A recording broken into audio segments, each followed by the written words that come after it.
Hello. Welcome to what the hell we're gonna call this? I think it's just gonna be Ryan and Ty talk about blank. In this case, we're gonna talk about Persona 5. Yeah. It's been quite a while since I actually played it. Not gonna lie. I just finished it for the second time last week. Yeah, I still need to do my second playthrough, but it's been something I really want to talk about, and I know you really want to talk about. So we're going to talk about it in full detail. So there will be spoilers. So if you haven't beaten Persona 5 yet, please do yourself a favor. Play Persona 5. Pause this podcast, go play the entire game, and then come back. Then come back. We'll be waiting. Yes. Don't worry. Let's get down to business. Yeah. Fucking overall opinion. Well, in ranking of at least the last three mainline games, between Persona 3, 4, and 5, where does P5 stand in the hierarchy? P3 holds a very special place in my heart because it's my first Persona experience, but this overtakes it for me. I had a much more... I feel like I had a more thorough experience with this game because I actually went back into New Game Plus and I found a lot of things that I didn't have the first time around. P4 I liked, but that's bottom of that poll. So 5, 3, then 4. How about you? For me, it's weird. It's very weird because it's hard to rank the three because each one excels at one part of the game that another one doesn't. The other two don't. Mm-hmm. And like overall, I think I think 5 is on top right now, and then 4 and 3. But like, as we'll go into, I'll explain like what each one does right. But let's go into like the main overall story of P5 and that like the fucking journey we have in that. Oh man, that storyline spoke to me. So on so many levels. So for those that are uninitiated, P5 story starts with you're just a high school kid and you got sued at the ass by a man of higher standard and higher social ranking. Yes, yeah. That's what I'm looking for. And you now have to spend pretty much a year on probation in Tokyo. In Tokyo. Actually, that's something that I found was different for this one because usually it's the other way around. Usually you go out into the countryside. Yeah, well, I guess P3 setting was kind of like it was on the island. It was kind of in the in-between area. The in-between area, like, it's not Tokyo. Mm-hmm. It's not like a major city, but it's like a city. Yeah. It's a city that exists. Yeah. Somewhere. Yeah. And, like, Inaba is just... It's a fucking town. It's in the sticks. It's in the sticks, yeah. It's in the middle of the Gundam region or something. Make that connection. I'm trying not to make that connection. Sorry. Carry on. But yeah, you're in the middle. You're in the heart of Tokyo. The heart of Tokyo, because like Akihaba's just like one train down from you, pretty much. Yeah, more or less. And then you have like Shinjuku, and like just everywhere. I'm trying to visually map it right now, and I can't remember what districts are where anymore. But yeah, no, you're just off to the side of Shinjuku, so yeah, it's. I think that's what drew me to it, though. I like that city center setting. Because even the district that you're stationed in, I can't pronounce it right now. Yogen. Yeah. Even that district, like it's a quote unquote back streets, but it still feels busy all of the time you're wandering around. There's always people. There's always a hustle and bustle, mm-hmm. and plus you're living in the attic of a goddamn coffee shop. Wouldn't that? I feel like that'd be a fun. That does seem like it would be a fun thing. A fun way to experience life. Yeah. Maybe not high school life, but yeah. It's life nonetheless. Yeah. You also get sent to a very troubled school, as it seems. Shujin Academy. Shujin Academy. That school. That school's got problems. Yeah, it's got a few problems. Just a few. But what did you think of the initial introduction of the game? And how it, kind of, for most of the game, it's told through interview with you and Say. Oh yeah, how most of the games is basically a flashback. I appreciated that actually. I dug it. It was neat because it was because it was all the build up of when does these two points meet? When do you catch up? When does the flashback catch up to where we are today? Yeah. No, I actually really enjoyed that style presentation because I was used to 3 and 4 where you are in present day and you're just going. You're going hard. But I like the idea of presentation where you get to play out someone's memories.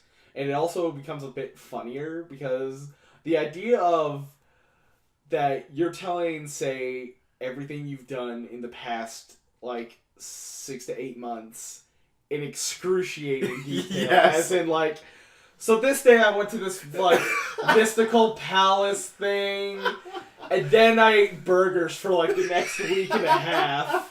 And then I worked a night job. And then I worked that night job the next week. And I also ate more burgers. And I was hanging out with my friends. And I was banging this chick on the side. And I was hanging out with this guy. It becomes this weird, does she really need to know all of this? I'm just imagining Say what? Because at the beginning, she says to you that she's limited on time. Yeah, I'm expecting she's got 10 minutes. Yeah. 10 minutes with you. But and you're so I ate burgers between the days of July to September. And then I had maximum guts. It's what? Oh, don't mind. And then it was this dude with a long nose and these two twins that would beat the shit out of me. It's weird. Oh, God. Oh, that whole presentation. It's super neat and really funny when you really think about it. I hadn't thought about it like that. Now that you mention it, it's wait, I'm retelling retelling everything. Bit. This night I lifted weights. This night I went for burgers. And then I ate more burgers. And then I lifted weights. How to get big. How to get strong. How to get swole. How to get swole. Swole.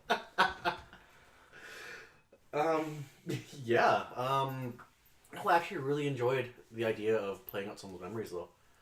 It was every game I've played has been just you're dropped into this present day, but no, I liked it a lot. It was different. It was a nice change of pace. It was really different. So continuing on, I guess what was your opinion of Say? Because she's really the first character you get to really interact with. I didn't gather an actual opinion of her until I started coming across her in the flashbacks or in the memories. So it was one of those things where I knew that okay, this is a key character. And she is not gonna screw me over? Question mark. And we'll get to the point where it went from okay, you're interviewing me to okay, now let's get down to business. Yeah. We'll get to that point. Yeah. But I've heard a lot of people be she's a better Makoto. She is. She is. And I'm but Makoto though. She's basically an aged Makoto. It's if you fast forward Makoto to another 10 years, that's her. Imagine if you actually could romance her. A friend of mine was bringing that up because that was something that he wished he could have done. She has a social link. That's why can't you make this a thing? Maybe in Persona 5 Platinum that'll become a thing. Oh, maybe. Maybe. Who knows? But yeah, throughout most of that story, like being played through flashbacks, your initial days are fucking rough. You're treated like a goddamn criminal. Like that's what you are. You're criminal scum. You committed crimes against Skyrim and her people. your initial 3 in-game months are like that. Honestly, it's fucking rough. It's like you get to live out what it's like to have the whole world against you. Yeah. Almost. Which makes sense for the themes of the games about like rebellion and going against the status quo. Yeah. So obviously setting you up for having that initial point of being like, yeah, no, the world fucking hates you. Yeah. For what you did. You suck. Your family hates you. Also, what the fuck is wrong with your family? You know, like, yeah, we're just gonna send you away to this dude that is like a family friend. Did his backstory ever get explained? What? Why did he end up there? I don't remember. Oh fuck! I know they actually explained it. They did, and I remember the second playthrough. All I did was hit skip on every bit of text, so I didn't reread it. By the way, we're talking about Sojiro. Sojiro is really the guy who like kind of sets you in. Yeah. Like, hey, I fucking hate you, kid. He is the owner of the cafe you're living in, and for the first bit of the game, he is a dick. Yeah, there's really no other way to go about that. At least he's stylish. He's got a real good style going on.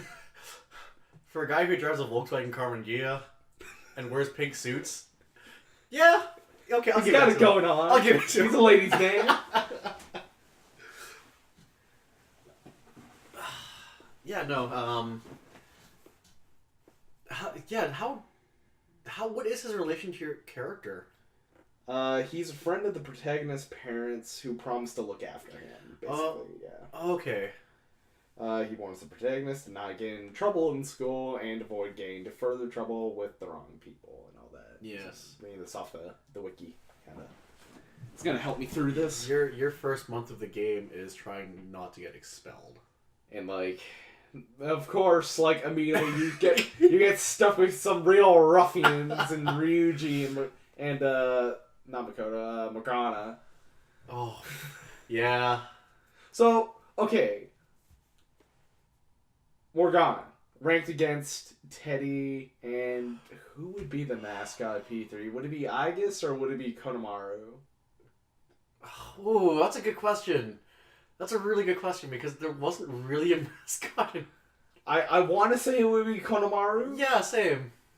He's kind of the mascot of C's, almost. Yeah. And like Teddy's the mascot of P4. Easy. Yes. Easy. But I think out of them all, Morgana kind of sits on top. Oh, easily. And I love Teddy. Teddy's great. But Morgana's just better. I find him... him. It's male. Yeah. Yeah, I was always confused on whether or not Morgana was he or she. It's the voice actor. It was like, I thought Morgana was going to be a she. Instead, it was a he. I was like, what? Okay. Yeah, so then he spends half the game trying to hump Anne's leg, so... Yeah. And, yeah, like, I find his arc very interesting. Yes. And all that. He, of all of them, he has the most interesting backstory. Yeah. So, I'm cool. Morgana's on top. Morgana's easily on top. And, and when it comes to Ryuji, he definitely feels that, like, Yosuke role. The Yosuke, best friend. Yeah. Kind of role. And, like... Ryuji's my boy. He's my boy. There was a point where I was like, "You're not my boy anymore because you're being a fucking dick right now." Like the point where him and Morgana start having a feud. Oh, God. I was mad at Ryuji because like, you're just fucking shut up. Yes. You're being a fucking dick right now. Yes. Oh God. That feud lasted for 2 days. Yeah, it's 2 whole in-game days, wasn't it? Yeah. Fucking nothing, pretty much. And you know, you got a party member out of it. You got a party member. I think that arc bothered me more than it should have, mainly because I didn't feel like it was needed. Not even that. It's just they could have used it very beautifully. Except Ryuji did not learn anything. It's not like how Yosuke and Teddy they bicker at each other, but they're like really good friends deep down Yeah. still. Yeah. You can tell that they still don't like each other. Yeah. It's fuck. Like right up to the end of the damn game. Honestly.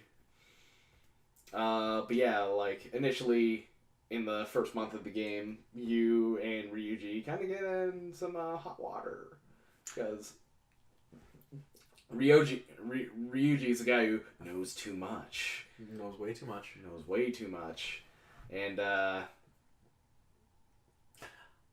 fucking because you end up being over half a day late for your first day of school because of that's your first encounter with the palace. Yep. That's your very first encounter with the first palace.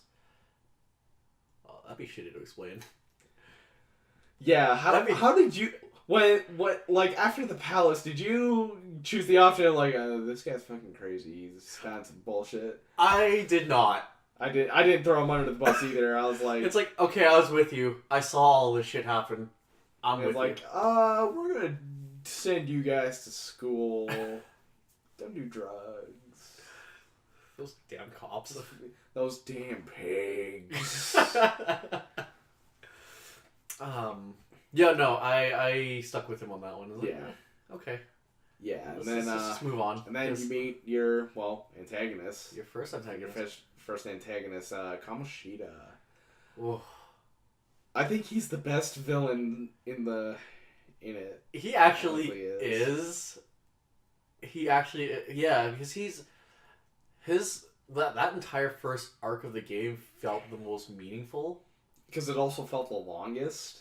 Yes. Because that first dungeon feels like it takes forever to do. Yes, I don't get. I legitimately felt the time crunch, and I don't get why. Like, it was weird. I think it was because you didn't have like 4 members for most of it until An comes in. Yeah, that's right. So it definitely you're fucking chugging. Mm-hmm. And mostly because in at least P3 you could always go back to the beginning, the base floor of Tartarus. Yes. And you could like pay that little thing to heal you up and top off your SP. But like if you're out of SP, good fucking luck. So side tangent on the note of SP. My first playthrough of the game, I decided, hey, you know what? I only want to control my character. Screw everyone else. So I left everyone on act freely for the first half of the first playthrough. And Ryan shaking his head at me. You could do that. Hey, it got me through the game because I saw the act freely option. I was like, you know what? No, but I'm gonna set everyone to SP conservation because you can't. Not being able to recover that for the first how long is death. It's so hard, and especially because those SP items that regain your SP, they're so few and far between. Mm-hmm. You have to search for that. I don't think I even used a Soma until near the end of. You hoarded them, right? I hoard Somas because they're too powerful. It's like I can't use this on Pyrojack. Fuck that. Because you know what? He hold my ass. Thank you very much for that.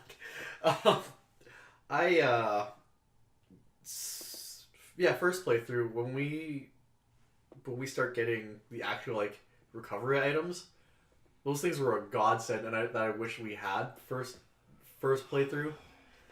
The SP adhesive badge. Yeah. Patch thing. That thing was insanely useful. 3% of SP. And also when Futaba eventually learns the abilities to help with SP. I have a rant about her. I love her character. She is useless in battle to me because Did you work out? Is there a cycle for how often she helps you? Don't know. I think it's purely random. It's a lot like Rise in the last game. Yeah, where it really depends. So, I'm going through. I think it's the second last boss fight, and I was counting on Futaba to help me out with an HP recovery. I was hoping she would.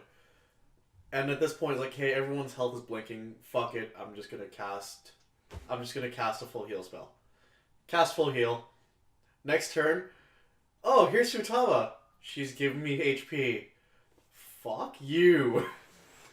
Yeah, I think it depends on the situation. Yeah. Almost. I think because I think how how it preloads it is it preloads it the turn before based on how you are. So if you heal that turn, and then she interrupts, she's healing you based off of what your stats were the previous turn. Yeah. I was like, are you freaking kidding me? Oh, that drove me nuts. I don't know. She worked out a lot better for me. Yeah. Because like there was a lot of times where it's like, where I like to cover my bases in battle. So like, almost the first thing I'm doing is I'm raising my attack. I generally raise my defense first. Yeah. And then my attack, and then my evasiveness. And I tried to make sure I have the spells that affect everyone. Yes. Because like, those are too good. You and I are very opposite, or not very very different players. Because you use the buffs, I don't. I plow in. I was like, no, you know what? Screw this. Nah, man, full attack right now. I gotta make sure that he has like at least a 10% chance to miss, so that I maximize my damage output.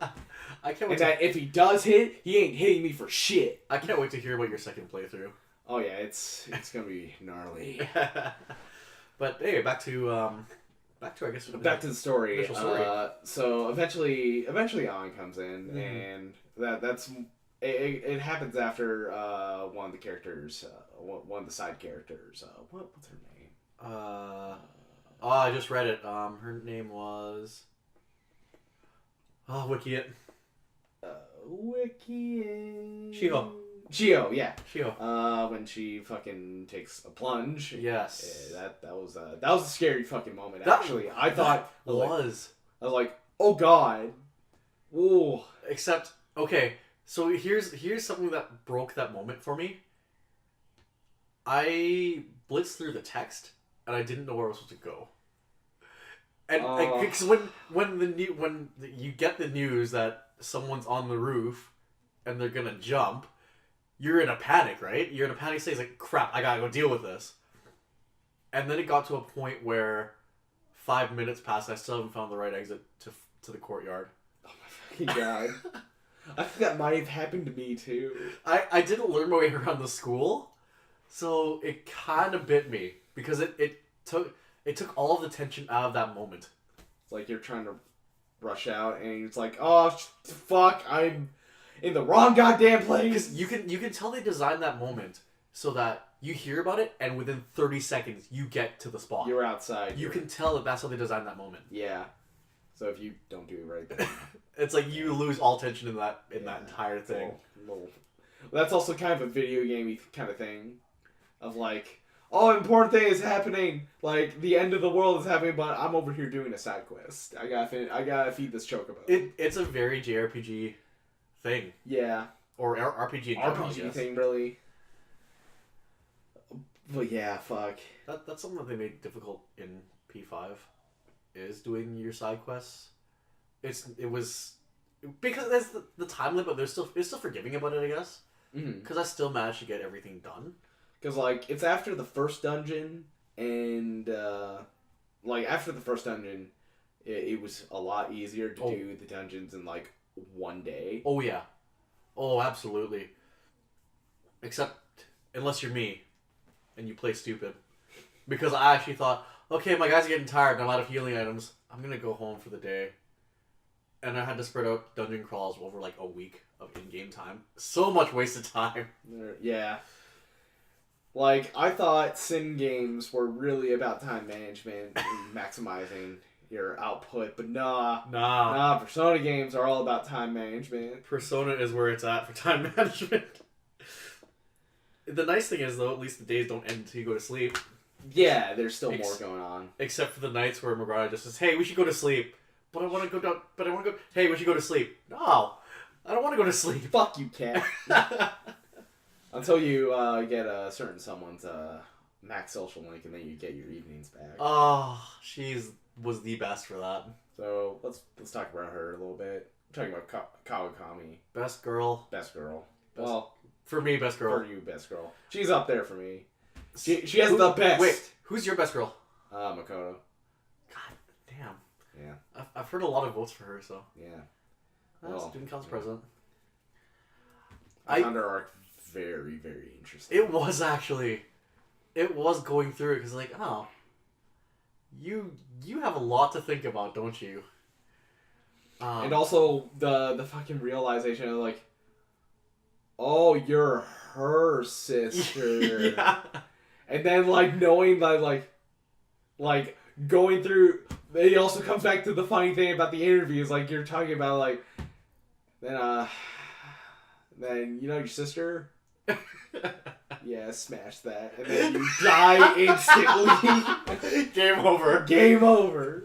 You're back in your jail cell, and they tell you game over. Like, oh man, you should have said that. Like, doesn't matter, still got laid. That's it. Die a happy high school death.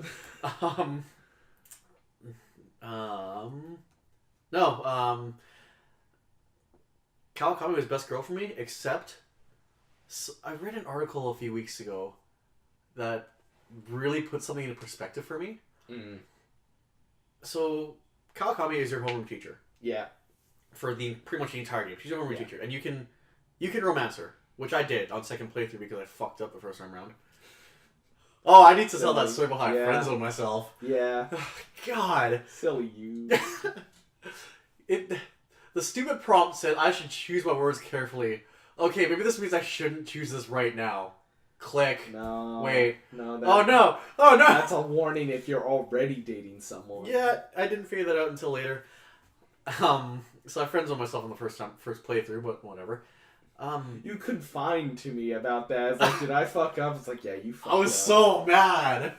You fucked up. Because I remember I got that prompt with fucking Tay. I was like, okay, I know what this is about because I'm already dating Makoto. So, oh, that's the more romancy option. Pick the other one.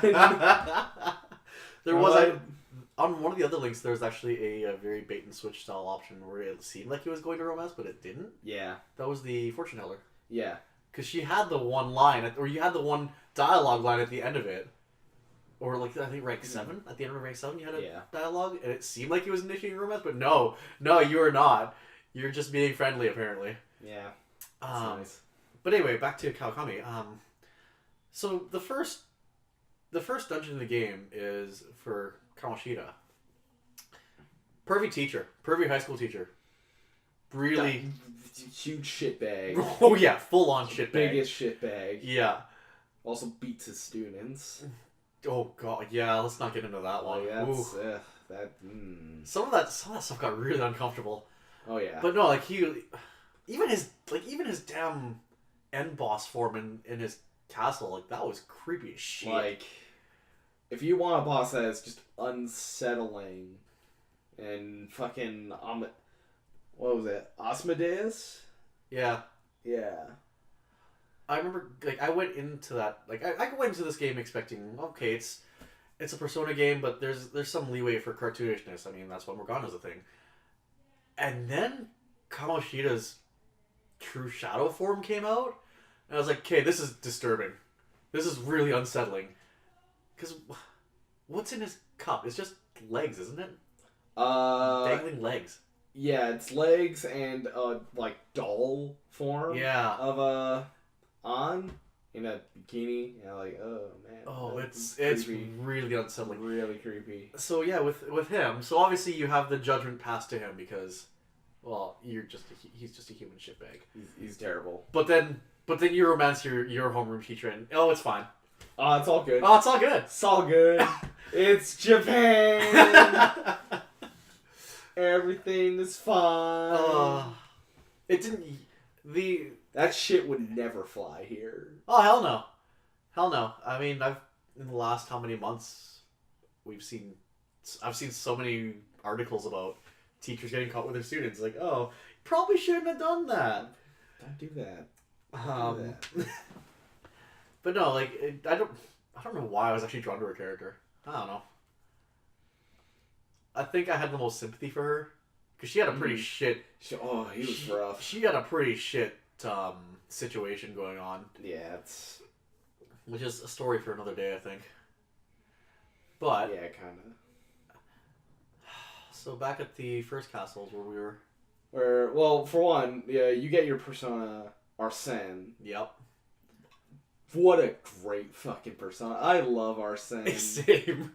Also because it's like, oh, you're Arsène Lupin from yeah. Yep. Yeah.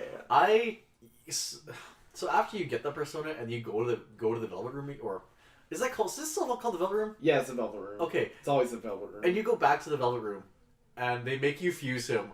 I felt so bad. I was like, no, my boy! Because now he's something else. Because what do you fuse him for? You fuse him for something really shitty otherwise. You fuse him for something. It wasn't worth it. But, Well, you can bring him back. Yes. So it's fine. Brought him back immediately. Yeah, you get your first persona, and then you... What happens? Because that's your first confrontation in your jail cell in the castle. Yeah. And then you run around like an idiot. Yeah, you have fun times. Happy fun times. God. And then soon after that, Ryuji gets his persona, Captain Kidd. And, that's a great persona. Really? I love Captain Kidd. Captain Kidd was my least favorite. I'm sorry. I just can't do the pirate theme. love the pirate ship. It's so dumb and great. Yeah, his persona is just literally a pirate on the front of a ship. It's a pirate with a big old skull mask. He's Titanicing on the front of the ship. He's having a good time. Then you have Morgana's persona as Zoro. Yes. Pretty standard for Zoro. Yeah. And then An and her persona Carmen. Yes. I couldn't remember what the original form was. Yeah. I actually didn't finish her link. Oh, you didn't? I didn't finish her link. Oh, wow. Hers and Yusuke's and Futaba's I did not finish. I actually don't think I finished Haru, but Haru was because she was like right at the end. She was right at the end, and my first playthrough I couldn't do it because I didn't have high enough proficiency. Smooth. I didn't care about proficiency, and then it bit me in the ass. Smooth. But yeah, like, eventually you fight fucking Kamoshida, and you beat his ass. You beat his ass real fucking good. Oh, yes. And that was a fun escape. I like that most of the escapes had a... it wasn't a CG cutscene. It was just an animated It was actually, cutscene. yeah. And I always liked that. It was a pleasant touch to the game. Yeah. Man, I always hope for more cutscenes in these games. Oh, yeah. Because it's like... Actually, this game felt real light on them. Yeah, it really did. It felt really light on the... Well, I guess the Persona games themselves don't really have, like, a ton of cutscenes. Most of it is, like, in-asset cutscene dialogue stuff. Who animated the cutscenes? Which studio? I want to say it was done in-house, but maybe it wasn't A1. I remember reading this because it wasn't in-house. I have a feeling it was either A1 or Production IG. IG sounds right. But anyway. You're looking it up? Yes.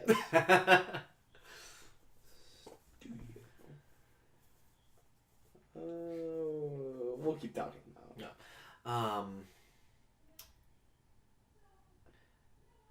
I guess we should talk about the whole process of it. It was IG. Oh, was that you? Okay. It was IG. We should go through the process of how you traverse a castle. Yeah. Okay, so I'll let you go first. So your basic... So inside each of these castles, they represent how a person views... How a person views the world. The world. The world surrounding them. Yes. And inside these castles is... they call it treasures. They call it treasures. But it's basically a manifest version of a person's desires. So your goal is to basically traverse the castles and... quote unquote, steal their heart. Yep. And so for Kamoshida, it's his lust. It's very, His dungeon, his palace is very creepy sex dungeon. Yeah, I was gonna avoid using that, but yeah, It's a creepy sex dungeon. Let's not kid around here. Let's not beat around the bush. No, his was an incredibly uncomfortable sex dungeon / torture prison. You want torture porn? There you go. Yeah. Just go look at Kamoshi's castle. So yeah, once you go through and you locate where the treasure is, you go back out into the real world and you have to send a calling card to make the target aware that, hey, we're coming to take your shit. Now leave him vulnerable. Mm-hmm. And because when you find the treasure the first time around, it's just an orb, right? Yeah, it's just an orb of gas, orb of light, kind of thing. And then once they become aware that someone is gonna take something from them, it manifests. Yeah, the boss comes in, is all like, "Hey, I like that. You get the hell out of my place." Yeah, leave that. Yeah, you don't get to take that. I'll kill you. So yeah, that's basically the dungeon crawling in this game to it. Pretty much a T. Yeah. Like it's pretty standard for its like JRPG dungeon crawling, but it's also just how it presents it is much more unique. There were some neat ways, castle to castle. Each one had something different. Yeah, each one had its own like unique puzzle to it, like overall puzzle of the castle. Unless, I swear there was one that I just like fucking climbed all the way through without any real problem. Hutaba's? Well, that still had like you would get up to a point and then you had to go. That one wasn't terrible though. It wasn't bad. It definitely took me like 2 days. Did it? Yeah, I think it took me 2 days. Oh no, that's right, because you have to leave. Yeah. You have to leave. Yeah. Which one was it then that you would have just motored through? I think it might have been Okumura's. I hated that castle so much. I was not a fan of it. I hated that castle because it's just so.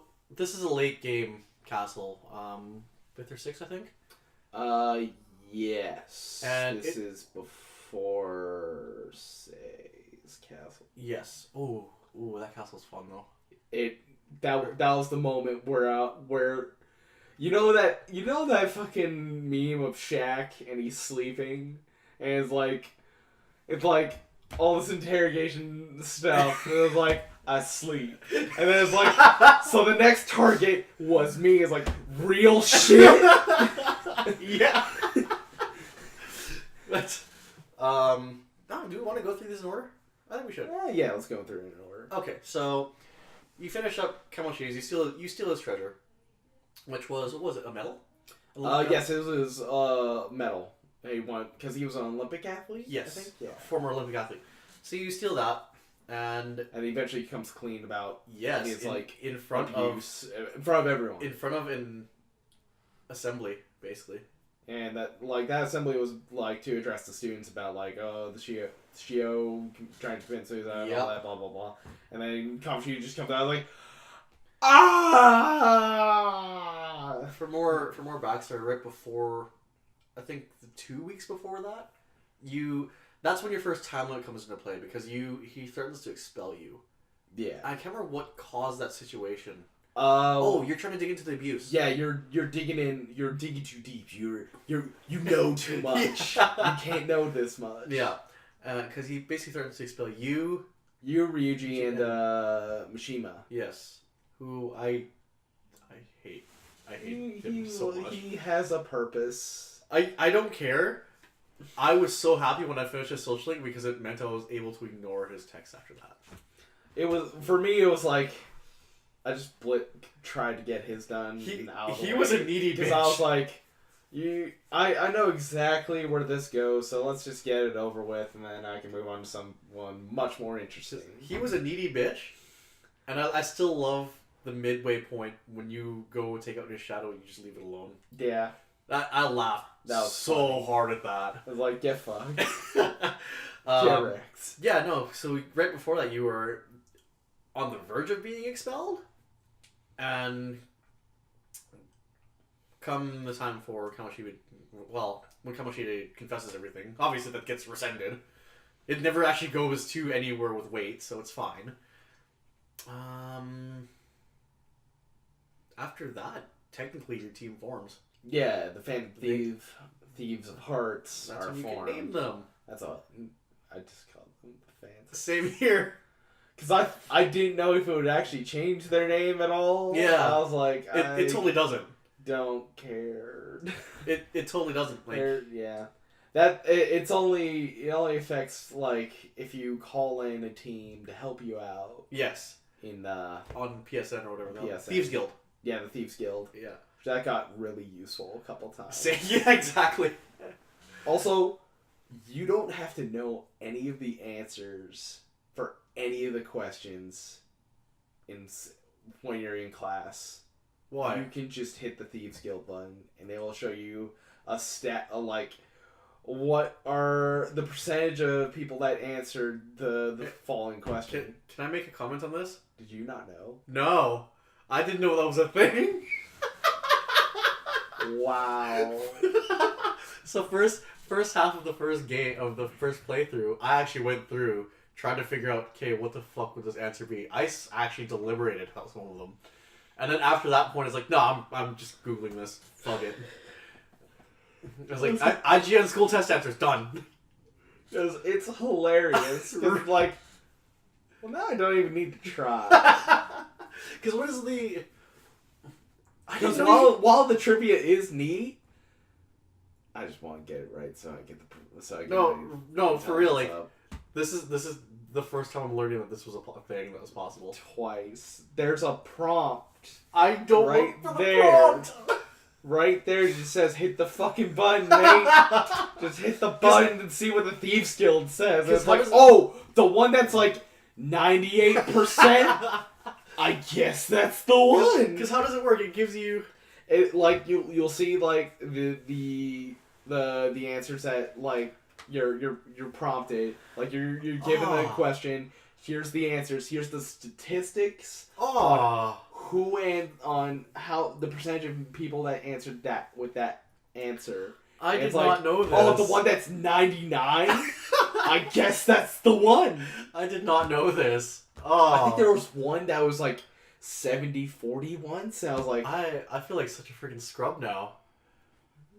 Because I actually didn't understand the point of the Thieves Guild for the first bit until the hostage stuff. I didn't understand it either until the hostage stuff happens, and I was like, shoot him. It happened a few times where one of the primary members did get taken hostage, and I sacrificed it because I just wanted to get the trophy for trying to have a successful negotiation. I still haven't. It's hard. It's really hard. Also, can we talk about demon negotiation? How's the best fucking thing to happen to this game? Go. Okay, demon negotiation is the best fucking thing to happen to this game. Because 4 didn't have 4 doesn't have it. 3 doesn't have it. 3 doesn't like you in like before you just had shuffle time. Yeah, that's it. And that's how you earn personas. That's how you earn everything. That's it. Okay. You used to have shuffle time. Yep. And then they replaced shuffle time with this whole like demon negotiation system, which has always been in the SMT games. Yeah. Like the mainline SMT games have always had demon negotiations. No, negotiations are actually like the most amusing things. It's the best. And it does get legitimately tough at times because you have to read you have to read carefully. You have to kind of understand. There are no set answers because it'll give you like one person will say the same thing as another one, but the answers that make them happy will be totally different. Oh yeah, it's like okay, how do I read this one's mood? Okay, he's irritable, so I'm probably not gonna succeed at this. Yeah, fuck. Every time the negotiation can come up, and you choose your answer, it's always the most nerve-wracking thing until you see those little yellow music notes above their head. Whenever I saw like the angry symbol things, I was like, damn it! What did you do? What did you do? Do you continue on and try and get the item out of them? I continue trying, and sometimes I would get more angry things. I was like, well, fuck, I guess we're fighting more. I'd just go yak, and kill him. Well, because what I was doing was, if I didn't get the music notes first try, I just go alt attack. Screw it. I don't care enough. just get got. Pretty much. But fucking no, holding up and like demons is the greatest thing. The fact that some of your confidants make that even better. Yeah. That you get to hustle them. Like, oh, you give me some money. And then they give you money. And it's like, nah, I want some more. Give me more money. And then you get more money. Now give me an item. And it's like, alright. And now I kill you. How long can you... Have you tested it? How long can you drag that out for? I forget, because it's been such a while. But I know you can go quite a bit. Really? You can really hustle these fucking dudes. I was always afraid to go past the second one. It's like, no, sometimes you just keep going. And go all in. And then it's like, no, we're just gonna kill you! Like, gang, gang! No, demon negotiations were like the best source of income though. Oh my god. Oh, you got some cash out got of some it. dirty bank out of that. Like more than any boss fight. You got some dirty money off some of those demons. Because I always made sure it was always one demon left because I still want the XP. Yes. If it's one demon left, I killed all of his friends, and then he's like, "Oh my god, please don't kill me!" I was like, "All right, then give me some money. Then give me some more. Now give me."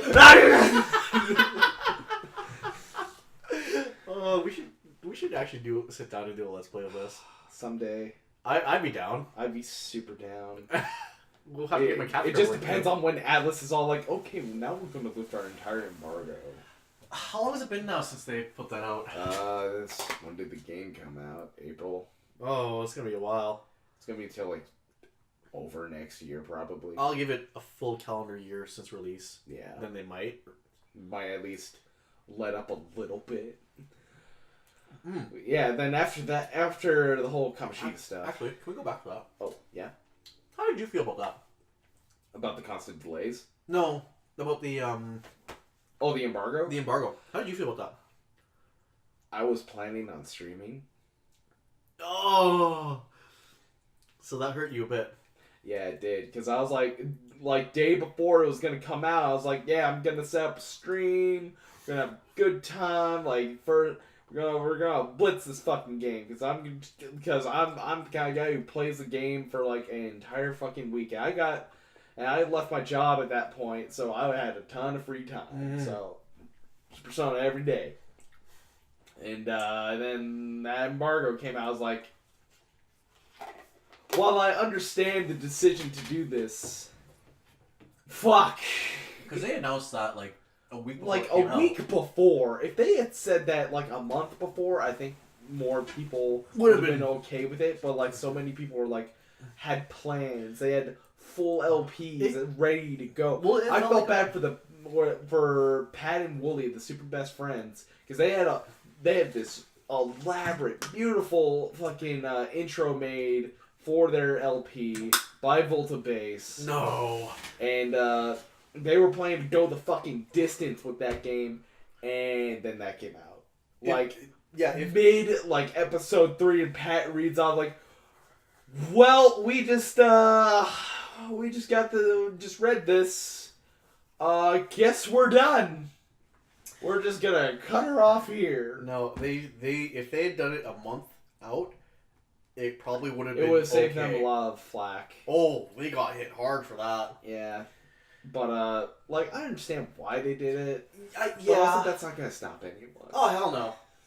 Like you can throw DMCA's all you want, but it's not gonna stop anyone. I'll take my talents to Vimeo. Fucking Vimeo. Okay. Yeah. So clearing first castle, and then you have that. I think we both agree that first castle took the longest out of them. Oh my lord, yes. Besides the one that it's like structured so it takes very long. Like Kamoshida's takes so long because it's just early. Because it's early and it's hard. Mm-hmm. Like you're going through that, and you got a party of 2 members forever, and it feels rough the entire time. And even when you finally get your third member and you have a full party for it still feels like, man. Oh, I actually felt like I played through an entire game. Oh yeah. After that, at the end of that castle, I was like, "Hey, I'm done." No, I'm not. If this was the first Persona game I was picking up, it would have taken me so much longer because I would have like tapped out for like a month or two after that castle. Oh, like that one is a slog. And like, say if it was like that for, I don't know, a Tales game. Yeah. If a first dungeon was like that for like a Tales game or a Final Fantasy, I would have been tapping out for like a while. Yeah. And I understand why they did it like that. Yeah. It's the learning curve for new players. But for seasoned vets, it's like, no, man, it's death. Fuck. It's pure death. And also that fucking tutorial feels like it lasts forever. Oh, God, it's yeah. like 3 hours. Hell, that's what's stopping Liam right now, is that tutorial takes fucking forever. I mean, yeah. Screw that castle. Still a fun castle, though. Nah, it's alright. It's a good castle compared to a lot of previous ones. Yeah. I'd say it's pretty good. So after that, you officially form your crew. Form crew, the Fan Thieves of Hearts. Eventually, you get caught up in your next story, which is with who I think is probably one of the funnest characters in the series. Cause I adore Yusuke. Really? Going into it, I was expecting him to be kind of like Sasuke almost. Yeah, a little bit. Like seeing his design, he's like, oh, he's the mysterious one. He's there's so much we don't know about him. His past is and then as the story goes on, and then you find out, oh wait, he's just a goofball. He's just a dumbass. He's a goofball. I love you. He's just a dumbass with no social awareness. It's my favorite. Great. Oh, he's not like Kanji's still like best boy forever. Yes, but Yusuke's pretty high up there. he climbs the ladder for me. It's funny because I didn't particularly care for Yusuke, except he made a fantastic tank. Oh wow, fuck yeah. He made a fantastic tank, but I didn't care for him as a character. I don't know why. I think because I didn't actually like the museum that much. The museum's probably one of the weaker levels. You know what? It's a shame because the museum visually was I feel was one of the stronger castles for visuals. Yeah. It had a good potential, and they kind of squandered it. But either way. But it does make up for it with Madarame. I think he was one of the more entertaining. He was an entertaining villain. Yes. Because again, I think his beef was he's going to threaten legal action against you. Yes. Because you were in his house. Yeah, you broke in. You didn't break in. Yeah. You were welcomed in. You were welcomed in, but well, that's not what the police will hear. No, it's not what the police will hear at all. The police will hear. Yeah, I think I blitzed the fucking the fucking museum. And I think there was a point where you have to like stop. You have to stop because there's a couple times that the game does that where you have to stop, go out. I guess we haven't really talked about how the actual castle thing works.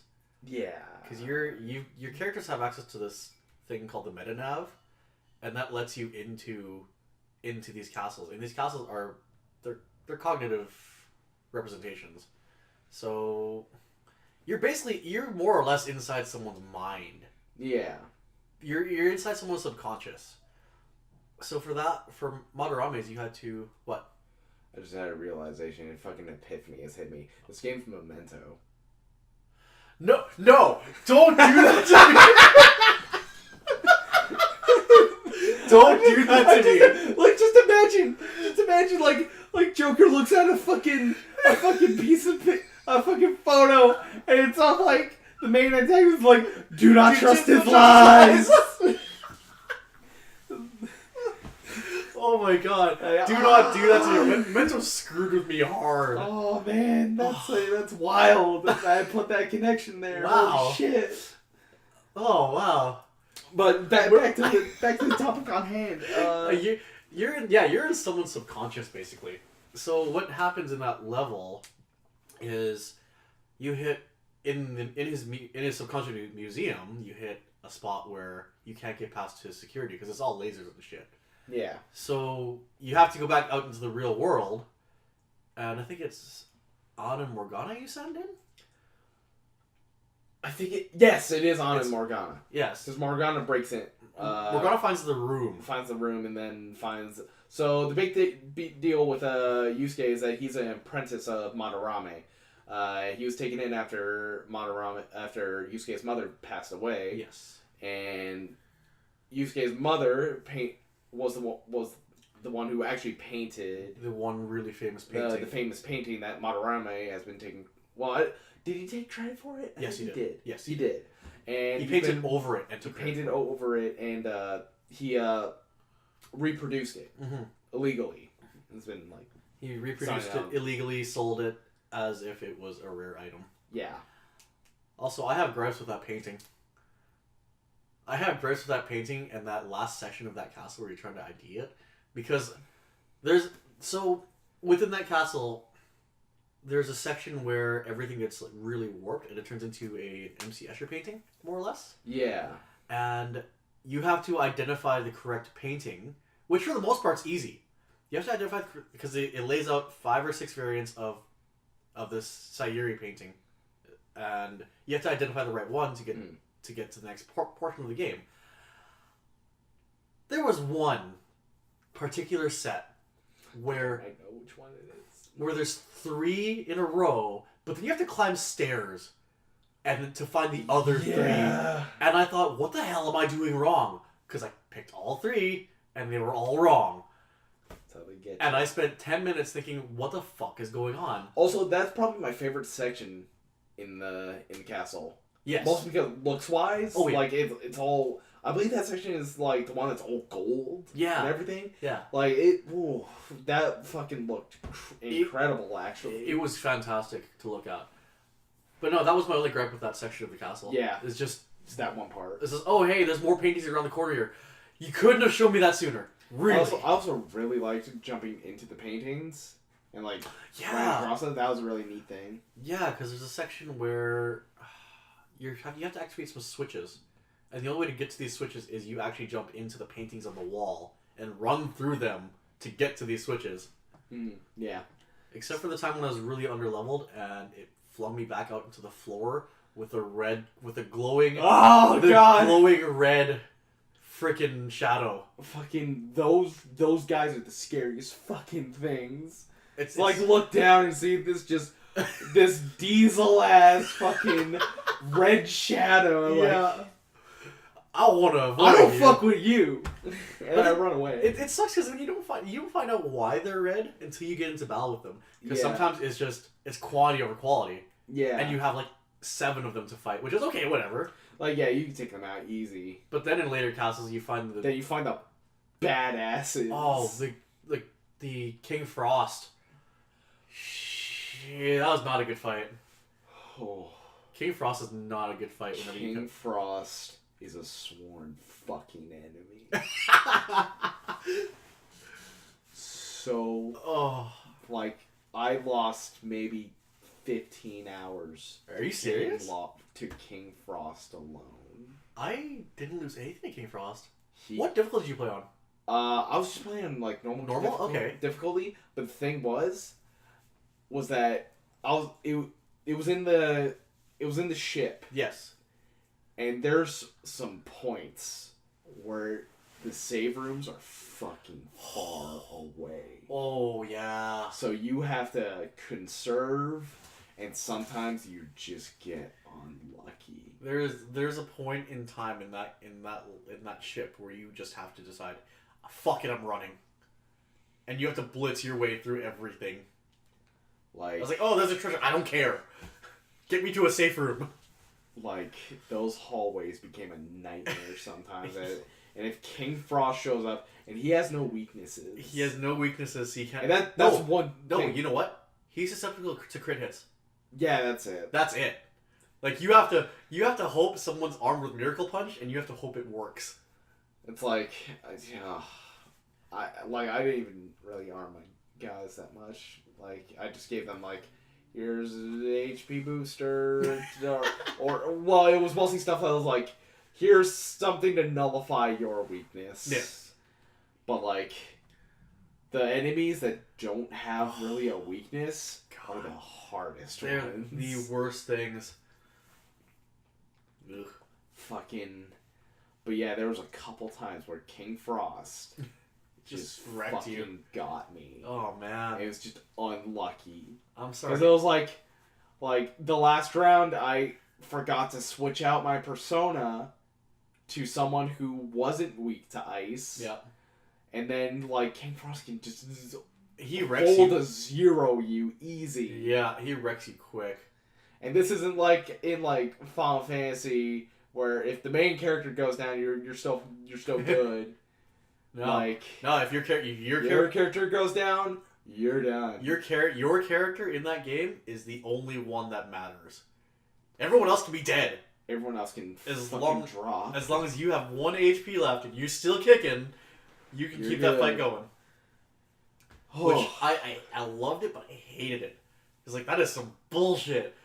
Because I got one-hitted a lot in that game. Fucking curse spells. Curse spells are... Curse spells destroyed me.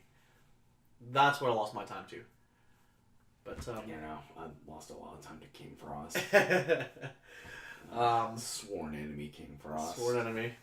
So that's why it was always nice to have someone who could absorb ice. Yeah. And then I'm just like, you can't do shit to me. You can't do shit to me, you fuck. You know what you tell me about this, and that's why I think that's why my favorite persona was Shikioji. Yeah. I'm sorry, physical null, hell, bring it on. Thor's still my guy. Oh, Thor. I'll bring Thor to the fucking end game. I don't care. We need to talk about that when we get later on into this, Yeah. because I had a very funny moment when I first played through involving Thor, but back to the museum. Eventually you fight Madarame and he's Azazel. That's a tough boss fight. it is. That's a tough one. What actually. happens is he divides into 3 entities, 3 separate paintings, or 4 separate paintings: a mouth, a nose, and 2 eyes, and each one has a counteractive resistance. So the left eye was absorbed bullets, Yeah. but the right eye absorbed magic. So you couldn't use your catch-all wide area attacks on them. You had to target every single one. It was the biggest pain in the ass. And like there's kind of a time limit on them. Like if you knock one down, you have to make sure you knock them all down like quick. Yeah. And it's like, you better be off level, because if you're not, then good luck. Yeah, that one has a neat. That boss fight has a neat way to turn it around though. So, because that's the one where you send someone to unload black paint on him. Yeah. Which I did not use on my second playthrough. I didn't have to. It didn't prompt me for it. Weird. No, I just wanted to kill him. Nice. Well, I guess you carry over. So I carried over the strongest weapon for each character. that's fun. Oh my god. But fuck. Whenever those came up, I would almost always use Ryuji for some reason. It's like, yeah, Ryuji, go do that thing. It's like, Ow. God damn it, man. Side note for listeners, it's a thing of mine to, if it's something metal, I will probably smack something into it. If it's something near your fucking head, you'll smash your head into it. Why do you think I haven't been leaning back? I know, it's weird.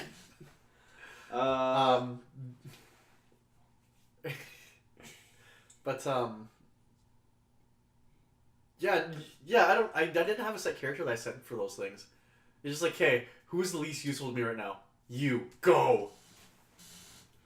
It's not like Ryuji was my set character. It was just like, situation kind of calls for the guys I have right now. So you go, and he was always kind of my straw man. Like survey says you should go right now. But it's great because then he goes, and then if you have him at full health, he goes, and that's 3 or 4 turns where he comes back, and he's at full health, ready to deal out damage if he has to. Yeah, Ryuji was my tank. Yeah, he was a good tank. He could take some fucking hits. Oh yeah. Actually, I love his. Yusuke was my sweeper more or less. Yeah. Like he would just fucking take out everyone. That was Anne for me. His physical damage was fucking insane at a point. that was Anne for me because I actually maxed out her social link, and it gave me I think it was a fire boost that can stack. So like she was dishing out dirty amounts of damage even to enemies that didn't really have a weakness to fire. It was fantastic. I was like, oh, well that didn't do much damage, but it burned you, so fuck you.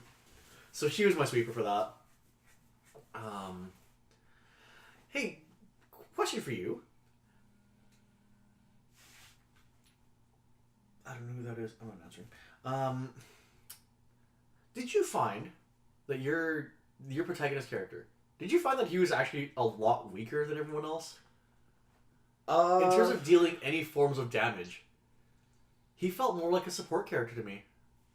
Yeah, it really depended on the situation for me. Like, generally, I'd use Joker as more of a support to, like, keep guys... Like, he wouldn't be the one to do most of the damage unless it really called for it, or I was ahead. If I'm ahead, then I'm pouring in the damage from everyone. Yes. But, like, because of the diverse range of personas you can have, and also it really speaks to how I play Persona in that I make sure that I have my bases covered. So, like, depending on the spells, like, I want to get my defense up. I want to get... Or I want to get my attack up, evasiveness up, and keep my health up. Like, really, that's what Joker's primary role was, the stat management. Yes. While everyone else, they were pouring on the damage, unless... There was also the fact that I also wanted to make sure their stats were down. You know what I just realized about Joker? He's the king piece in chess. Yes, he is. He's the king piece in chess for that game. Yeah, that actually really, really makes a lot of sense when you think about it. I've just realized this, but yeah, no. That's the thing I found because I throw him into a tank form if I had to, and the attacks from him would deal out 3/4 of the damage from an attack from someone else. I was like, what the fuck? What's going on? That being said, his gun skills are useful. His guns are really fucking useful. His gun skills are so useful late game. So what happens after the museum? After What's the next? museum, then it's Kaneshiro. Oh, that and douchebag. the bank. That's probably my favorite palace. That bank was fun. I like the bank. That bank was a lot But of that fun. boss fight was a bitch. You think so? Yeah, that one actually took me quite a bit. Oh, wow. No, I didn't have any trouble with Kaneshiro. His attack patterns got really easy to read. So I was like, okay, well, sure. Let's just deal with it. It just felt like it took fucking forever. Oh, it felt like long haul. Yeah, I was like... There were a couple of fights that were wars. That were war of attritions for me. Mm-hmm. It's like, whose resources will hit zero first? It's gonna be me. Yeah. But also, like, I think Makoto, party-wise, had the best introduction to the group. Because like she's like investigating you guys. Yep. She's sent by the principal Kobayakawa, and there's a lot of K names here. There are Kaneshiro, Kamoshida, a lot of very similar sounding names. Kawakami. Oh my god. Kobayakawa. There's 4 right there. But yes, at that phase, people are becoming suspicious of you. Because you're starting to become a bit more well known. Did they ever? Phantom Thieves are a well known public entity that has now taken down 2 people. Yes, because you are anonymously taking credit for all of it. Yeah. And fucking Mishima and his site. His site. His website. He creates a website for you, for your characters. You don't actually do anything with the website, but it's basically a gauge for how much people believe in you, and That becomes just the biggest shit show. It becomes very important in the end. Oh yes. But yeah, eventually this attracts the attention of Local authorities. Yeah, the local authorities and the school, and Kobayakawa sends in student council president Makoto Nijima, and to start investigating this. Which he trolls the fuck out of him beautifully. Oh yeah. Oh, I love that. I'm sure if I didn't see the initial trailer of her introduction, that I would have been even more interested because it would have been like, are you another Akechi? Also, we need to talk about Akechi. We skimmed over him. Fucking Akechi. Akechi in the first half of the game. He is the prodigy detective. He is another detective prince. He's another Naruto, basically. Yeah. He's not as good as Naruto, so. No one is correct. Good. No. No one's nearly. No one can follow up Naruto, really. No. But Akechi plays an important role because he's working with Sei and stuff on this whole Phantom Thieves case. Yeah. Because he's like her confidant, more or less. He is. Yeah. He is the one that's giving her a second opinion on things throughout the game. He's also constantly trying to like hit on her, and it's like, yeah, no, not kid. No. Get out of here. Get wrecked. He becomes a major factor later. Oh yeah. Like first half of the game, you barely see him, and he doesn't really matter. There's an important line, which I did not pick up on. You did not pick up on it. I didn't pick up on it either. But like thinking about it, like the line is just like you guys are at you guys are at a TV station. You're like, oh, we should go hit up this pancakes place beside the carnival. It's like, yeah, no, because he thought the building was a giant pancake. Yeah, more or less. Yeah, and Morgana is like talking about pancakes, and then good old Goro Akechi comes walking around the corners like, pancakes. Did I hear someone talk about pancakes? Which it makes sense because Ryuji was talking about pancakes as well, but the last line said was by Morgana. Yep. So unless you were paying attention to that and remembering that only people with a persona can hear Morgana. Oh, and you know that became such a thing like throughout the game. It's like, oh, the cat's meowing. Oh, but he's actually talking to me. It's like really funny. Oh god. Because like to us without a persona, like we would just be like looking at this dude yelling at this cat, and the cat's just meowing back. It's like, why is he getting so worked up at the cat? Also, why is the cat in the fucking diner? What the hell? Hey, you know what? That's Sojiro's entry into the cat cafe world. Yeah. Singular cat. Yeah, singular cat.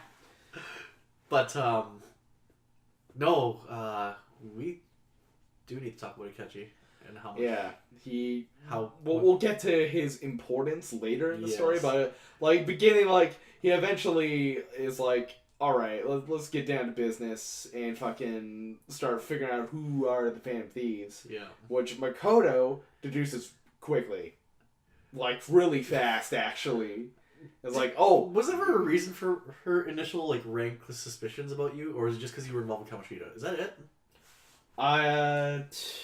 I'm pretty sure that's the only reason. Is because you were involved with Kamoshida. Yeah, it was because of that, and instead of like reporting you guys and outing you, she instead kind of recruits you guys to help her with this underground fucking criminal ring that was shaking down students at the school. And eventually you meet Kanashiro, who's this fucking he's a wannabe mob boss. Yeah, he's wannabe mob boss. Was he in any like relation to the Yakuza? I think he was. He had some ties, but I don't think he was directly like a part of a clan. Yeah, because his and then Kiryu walks in. I would lose my fucking shit.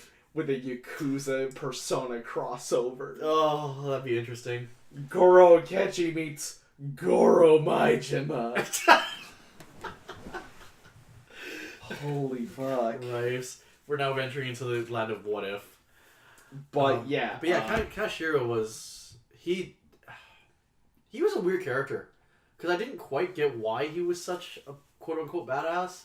Or why he was such a problem. Or rather, I didn't understand his connections. Was it full Yakuza? I couldn't... I don't think it's full Yakuza. He may have been affiliated with a clan or something. It was affiliation, okay. But he was shaking down students for money and stuff. Just being an asshole. He's being a nuisance to society. I'm sure you can pick up the themes of all the antagonists. Yeah, like it's the 7 deadly sins. Yes. Like to a fucking T. Yes, actually, now that you've mentioned that. Yeah. God, I didn't put that together. Man, there's some stuff you missed there. There's a lot of stuff I missed. Yeah, because let's almost look at this. This Kamoshida, he's lust. Madarame, he would be greed. No, that's kind of Shiro. He's not pride, not wrath. What the fuck was Madarame then? What was he? Sloth? No, Sloth was... No, Sloth is someone else. Hold on. Let's just work this out. 5, Oh, you know what?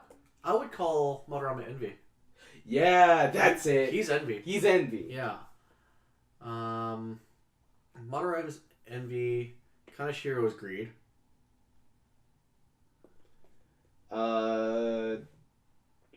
No, Kanashiro is actually Gluttony. Is he Gluttony? Yeah. Oh no, that's right. Yeah. Yeah, that's right. That's right. Yeah. Well, Shadow Futaba is Sloth. Cognitive Wakabe, he's Wrath. Okumura is Greed. Sei is Envy.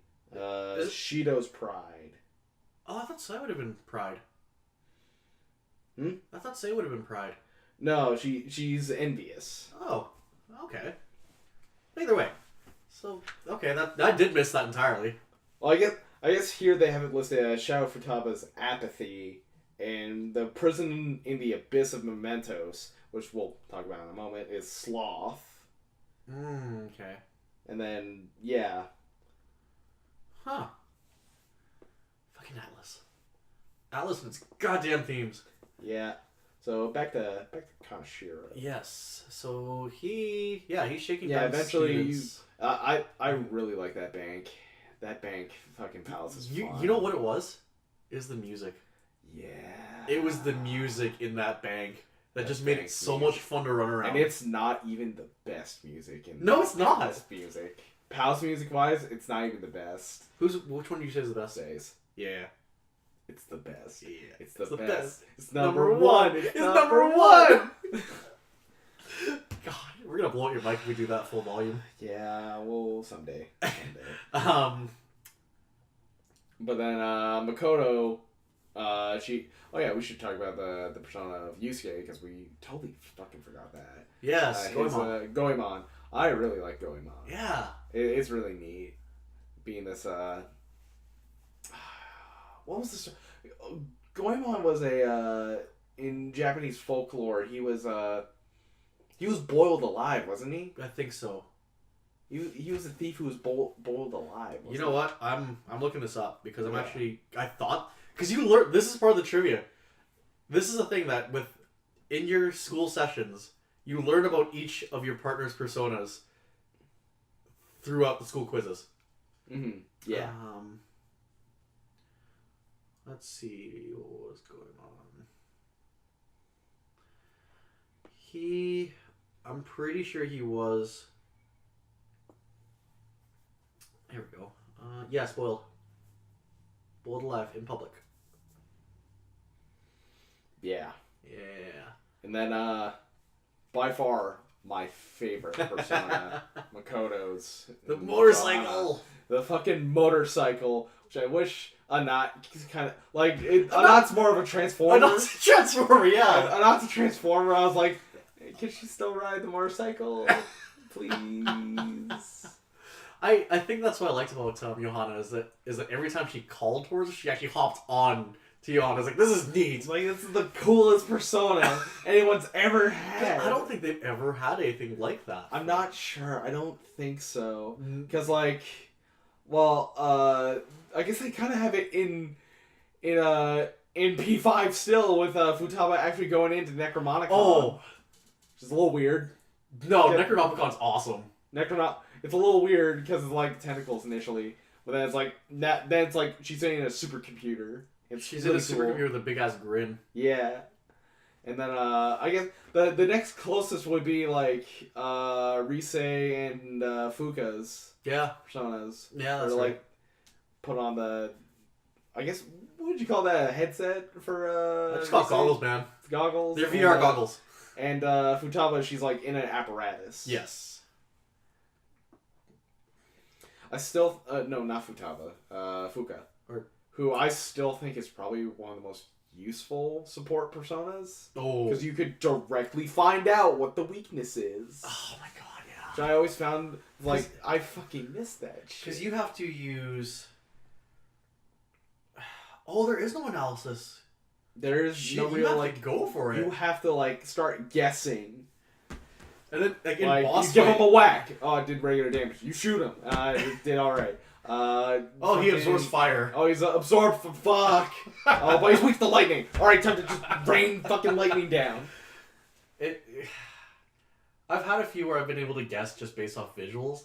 I was like, okay, this thing's flying. It's probably weak to lightning. Yeah. So lightning. Or guns. Guns were also incredibly useful against flying enemies a lot. But yeah, with Kanashiro, his boss fight, the pig, the mechanical pig. Man, that one fucking is a war of attrition because he doesn't take a lot of damage. I don't remember having that much trouble with him first playthrough. I just remember just fucking beating the shit out of him because like, he was a down sponge. He's just not dying. Because what was the thing you had? You had to throw items at him. Yeah. That was your distraction. Throwing items at him so that he would get distracted, jump off the top of the pig. Because he would run on this thing like, what? Like a log flume style. Yeah. Like, just running on this fucking pig. Yeah. There was times I didn't want to fucking throw anything. Why? Like, no, that item's too good. Don't throw it.